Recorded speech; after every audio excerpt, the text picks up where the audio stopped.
Galo įdomu yra ir stebėti. Ir šias rungtynes ir kitas. Penocato kelia kamuolį prie vartų aikštelės. Gintros komandos lyderė, rezultatyviausia apskritai čempionato puolėja su 7 įvarčiais. Dabar jį įsirašo rezultatyvų perdavimą ir pirmasis įvartis krenta į pabaigos. Mes turėsime intrigą kovoje dėl Lietuvos čempionių titulo tarp trijų komandų. Pavojinga situacija, gana netikėtai. Ir įvartis krenta. Pažiūrėkite, ką daro Bangos žaidėjas. Jokios baimės, jokios panikos ir rezultatas yra lyginamas.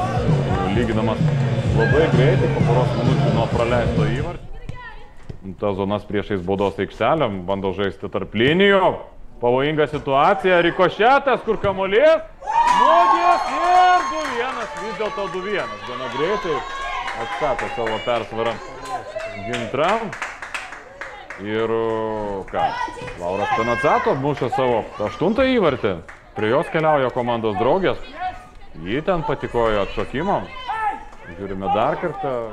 O Berta yra vatininkė, iš tikrųjų leidžia jai pajusti ir žaidimo ritmą, ir kamuolį, ir gali tapti į rungtynių heroją. Tai tiek daug darbo. Smūgis iš kairiojo pusiau krašto ir dar vienas įvartis. Gintra įsisiautėjo. Čia ir vartininkės turbūt klaida, bet visiškai nulaidžiavo varžovėms šioje situacijoje. Bangos futbolininkas ir vėl viskas prasidėjo nuo aukšto spaudimo, perimtas labai daug Gintros futbolininkių. Penocato suka kamuolį tiesiai į vartų aikštelę, smūgis. Dar vienas smūgis ir 2 bandymais 4-1. Taip, nėra fiksuojama pražanga. Ir dar vieną įvartį muša Lidiana Ribeiro. Tai jau antrasis jos įvartis šiose rungtynėse. Viduryje jį surado Penocato.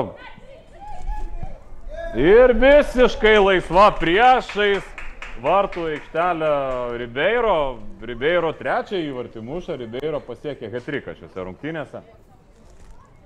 Niekaip nesugaudo jos baudos aikštelėje varžovės. Čia rezultatyvus perdavimas.